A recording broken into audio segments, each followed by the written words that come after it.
The stones are calling again, whispering through time. A cold wind moves across the Scottish hills, carrying the echo of a love that has never died. Somewhere between the centuries, Jamie and Claire feel it, the pull of destiny. They've crossed through fire, through war, through the hands of time itself. But now the past is not done with them. Something waits beyond the stones, something that demands they return once more. Their story isn't over. It's only bending back to where it began. A mist rolls over the ancient standing stones, wrapping them in a quiet light. The air hums softly, as if the earth itself remembers what has happened here before. The grass bends under the weight of history. In that silence, we hear the faint heartbeat of time itself. Steady, endless, powerful. This is where everything began, and where everything may end again. Claire stands alone before the stones. Her hands tremble slightly, not from fear, but from memory. She has walked this path before. The sound of her pulse matching the rhythm of the humming stones. Her eyes search the horizon, filled with 1,000 thoughts. She remembers the war, the loss, the faces of those left behind. She remembers Jamie's touch, the warmth of his promise. Yet now, she feels something different. A calling stronger than reason, one she cannot ignore. The past is calling her home. The voice of time grows louder, like a distant drum. The wind shifts and carries a whisper that only she can hear. His voice. Jamie. Soft. Deep. Unmistakable. The sound shakes her heart. She turns quickly, half believing he might be there, waiting among the stones. But there is only the wind, curling around her like an old ghost. Her breath catches. She closes her eyes and whispers his name into the mist. And for a moment, it feels like he whispers hers back. Far from her, Jamie stands in the old woodlands near Lallybroch. The dawn light breaks through the trees, golden and cold. His eyes look toward the hills, as if he too feels that same pull, the same shift in the air. He knows something is changing. He cannot explain how, but his heart knows before his mind can name it. Claire is coming back. Or perhaps he is meant to go to her. The years have not taken the fire from him. If anything, it burns brighter now, driven by love and regret. The scene fades to a quiet memory. The first time they touched the stones together, their fingers brushing as light swallowed them whole. Time bent then, and it is bending again now. The stones pulse faintly with blue light, alive, waiting. The air grows thicker, heavy with unseen power. Claire takes one slow breath and steps closer. Her voice, calm but full of emotion, breaks the silence. If this is the way back, then let it take me. A sudden flash. The sound of wind turns to a roar. The screen fades to white. Then darkness. Only her voice remains, faint but certain. Jamie, I'm coming home. The white fades into the color of storm clouds twisting through the sky. Claire opens her eyes to a world that feels both known and strange. The ground beneath her is damp with rain. The scent of heather and smoke fills the air. The standing stones behind her are quiet now, their light gone. But she can still feel their hum beneath her skin, faint as a heartbeat fading into silence. The wind moves through the valley, carrying whispers from a time she once called home. She has returned, but the past does not look the same anymore. The land is scarred. The fields where children once played are burned and blackened. The old path to Lallybroch is broken, scattered with forgotten wheels and the remains of battles no one speaks of anymore. Claire steps forward, her boots sinking into the soft mud, her eyes wide with disbelief. The Scotland she loved feels haunted now, holding stories of sorrow she cannot yet understand. Time has moved differently here. She can feel it in every shadow, every sigh of the wind. It's as though she has stepped into a memory that remembers her, but not kindly. She hears a sound, the creak of a door, the shuffle of feet. A figure stands in the distance, wrapped in a cloak, half hidden by the fog. Claire freezes. For a heartbeat, she dares to hope it's him. But the figure's movements are cautious, unfamiliar. She calls out softly, "Jamie?" No answer, only silence. Then, as the mist clears, she sees the glint of steel. A knife, raised and trembling. The stranger's voice is sharp, frightened. "Who are you? How did you come here?" His accent is rough, local, but his fear is stronger than his suspicion. Claire lifts her hand slowly, trying to calm him. "I mean no harm," she says. "I'm just trying to find my way home." The man studies her, eyes wide. Then, after a long pause, he lowers the knife. "You best hide that voice of yours, lass," he says quietly. "These lands aren't safe for those who speak like you." Claire's heart tightens. She knows what that means. She's in a time of unrest, perhaps another rebellion, perhaps something worse. The air feels heavy with secrets. The man disappears down the hill before she can ask more. She turns toward the horizon. toward the faint outline of Lallybroch in the distance. It looks untouched, but she knows better. Nothing in this time remains untouched by war, by grief, or by fate. As she walks, the wind shifts again, and she hears it, faint but clear. The sound of hooves against the earth. The rhythm is familiar, deep, powerful. She turns, her breath caught halfway between fear and hope. Through the fog, a rider appears. His hair glows copper in the weak sunlight, his eyes searching. For a moment, the world goes still. Time, for all its cruelty, grants mercy in that breath. Jamie, older, stronger, but unmistakable. His face breaks into disbelief, then wonder. Claire? The way he says her name is not a question, but a prayer finally answered. She runs to him before she can think. The distance between them disappears in a heartbeat. When their hands meet, the world shifts again. The hum of the stones returns faintly, echoing through their touch. They stand together in silence, unable to speak, afraid the moment might vanish if they breathe too deeply. Then Jamie finally whispers, "You've come back to me." Claire smiles, tears slipping down her cheeks. "I never truly left." The firelight dances across their faces as night settles around the hills. Claire and Jamie sit by a small campfire beneath the twisted branches of an old oak. The forest hums with quiet life, the sound of insects, the crackle of flames, the sigh of wind through leaves. Yet beneath it all, there is something else, a faint vibration, almost like a pulse running through the ground. Time itself is restless, as if aware that something unnatural has happened again. Claire stares into the flames, her eyes reflecting the fire's orange glow. "It wasn't the same, Jamie," she says softly. "The stones, they felt different, like they were waiting for me, or warning me." Jamie listens in silence, his gaze fixed on her face. He doesn't speak, but the lines around his eyes tell stories of years lived hard and fast. Finally he says, "Perhaps the stones ken that time's no done with us yet." His words carry the weight of truth she doesn't want to face. A branch snaps in the dark. Both turn sharply. Jamie rises to his feet, his hand instinctively going to the hilt of his sword.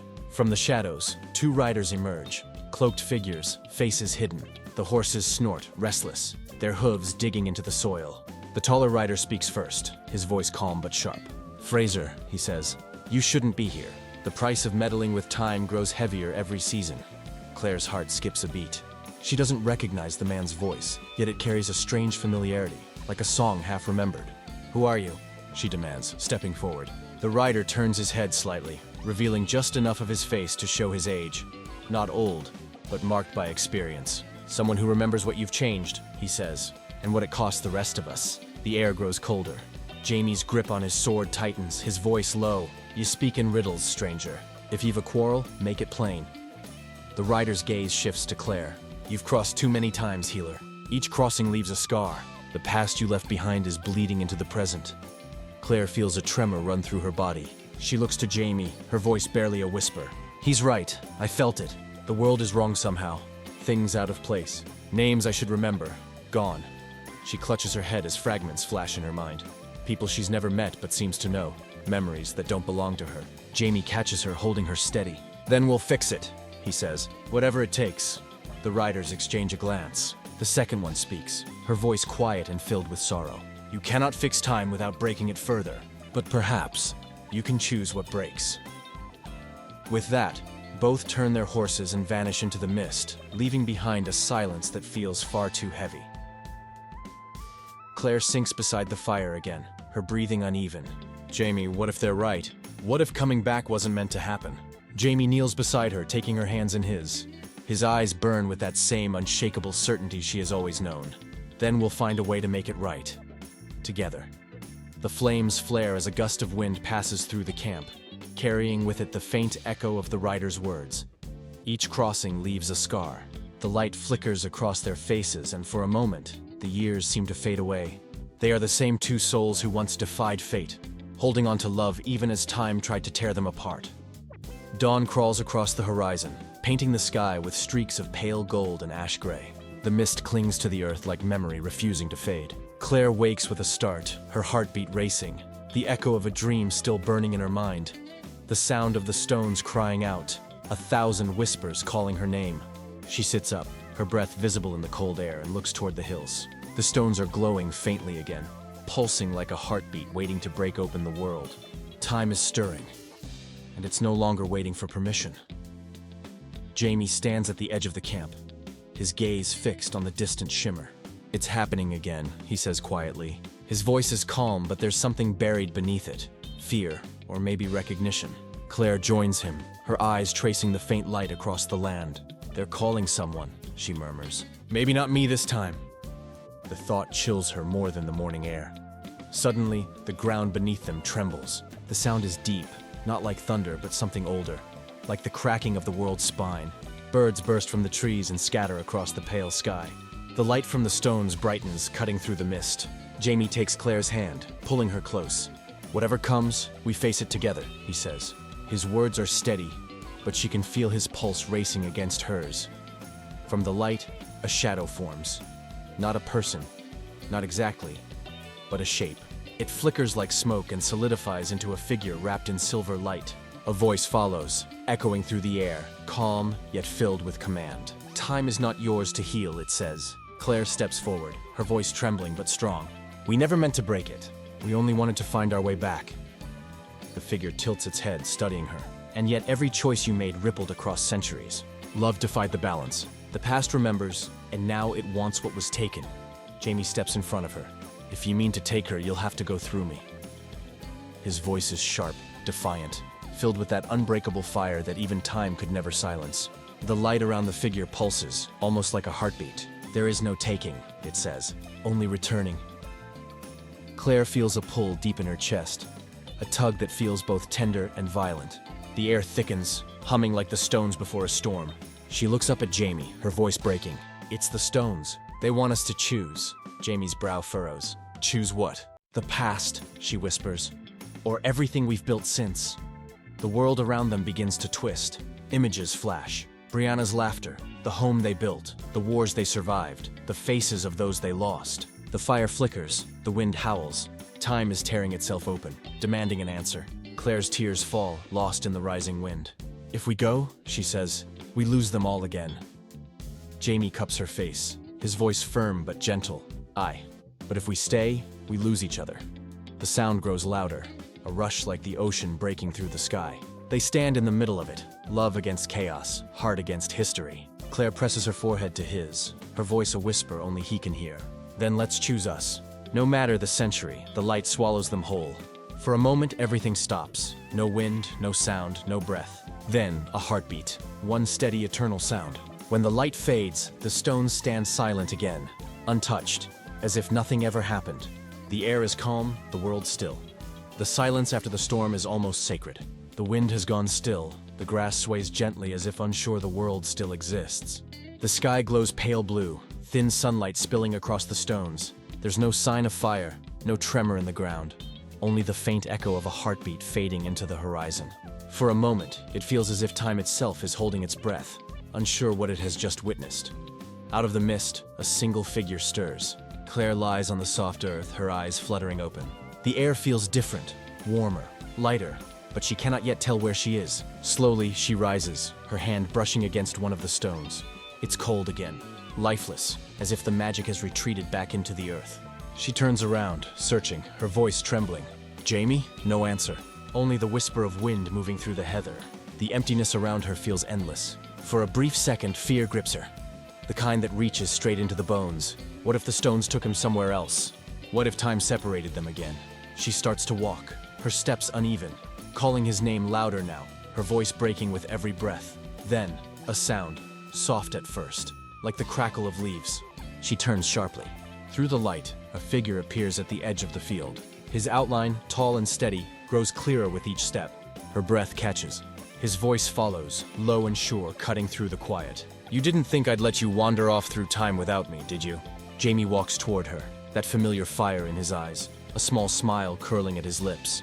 The relief that floods through Claire is overwhelming. She runs to him, and the world seems to find its rhythm again. When their hands meet, the faint hum of the stones returns. Softer now, like a heartbeat at peace. They stand in silence, the kind that doesn't need words. Their story has traveled too far for explanations. Claire finally speaks, her voice gentle. "Do you think it's over this time?" Jamie looks toward the horizon where the light bends over the hills. "Maybe not over," he says, "but maybe it's finally ours to live." His words settle over her like warmth. For the first time, there's no pull from the stones, no whisper from the past, no weight of the future pressing down. Just now, just them. They walk together down the slope, the grass brushing against their legs, the morning sun painting their path in gold. The ruins of old wars lie behind them. Ahead, the valley opens like a promise. A distant flock of birds cuts through the sky, and the sound of life begins to return, the world healing itself around them. As they move farther from the stones, a faint voice, not quite heard but felt, drifts through the air. It's the echo of time, gentle and knowing. Love endures, it whispers, even beyond the turning of ages. Claire glances back once more, her eyes soft. The stones are quiet again, but she knows they'll remember. Time always does. The camera slowly pulls away, capturing their figures growing smaller against the vast open land. The light brightens, blurring the edges of reality until only their silhouettes remain. Two souls forever bound by something greater than time itself. A final line fades onto the screen. Some stories never end. They simply find their next beginning. The world holds its breath one final time. The wind glides across the moors, whispering secrets that have waited centuries to be heard. The stones stand silent, their surfaces gleaming faintly beneath the morning sun, as if they too remember what has passed. Time has folded once more, and the echoes of destiny linger like the last notes of a song fading into silence. A soft rustle breaks the stillness. Claire kneels beside a stream, dipping her hands into the cold, clear water. The reflection that stares back at her is both familiar and changed. Her eyes hold the memory of every life she has lived, every century she has touched. She smiles faintly, the kind of smile born not from joy but from peace hard won. Behind her, footsteps approach, slow, sure, and steady. Jamie's shadow stretches long across the ground before his hand rests gently on her shoulder. She looks up at him, sunlight catching the copper strands of his hair, and for a heartbeat, the world feels timeless again. "It's quiet," she says softly. "Aye," he answers. "Too quiet, maybe." His voice carries that teasing warmth she's missed. But beneath it, there's wonder. The kind that comes from realizing they've outrun fate yet again. They walk together toward the horizon, where the hills roll endlessly like waves frozen in time. Claire glances back once more, half expecting to see the stones shimmer, but they remain still. "Do you think they're done with us?" she asks. Jamie chuckles quietly. "I think they've had their fill of us meddling." The humor fades into tenderness as he adds, "But if they ever call again, we'll face it, side by side." The air grows warmer as they reach the ridge. Below, a new world stretches before them, a world untouched by war or grief. Smoke curls from a distant cottage, the faint sound of laughter echoing in the valley. Life continues, as it always does. Claire's eyes soften. It feels like we've stepped into a story that doesn't belong to us anymore. Jamie looks at her, his expression gentle. "Then maybe it's time to write our own." A soft breeze carries their words away. The camera pans upward, the view widening until the entire valley lies beneath them. Golden fields, running water, distant birds carving paths through the sky. The hum of time, once loud and unyielding, is now just a faint murmur beneath the heartbeat of the earth. As they walk hand in hand toward the fading sun, a voice, neither man nor woman, neither past nor present, drifts through the air. The story of Jamie and Claire is not one bound by pages or clocks. It is written into the breath of the world itself. Wherever there is love strong enough to defy time, their names will be remembered. The screen glows softly with the light of the setting sun, and their figures fade into its warmth. Only their voices remain, overlapping in the wind. "Always," she says. "Forever," he replies.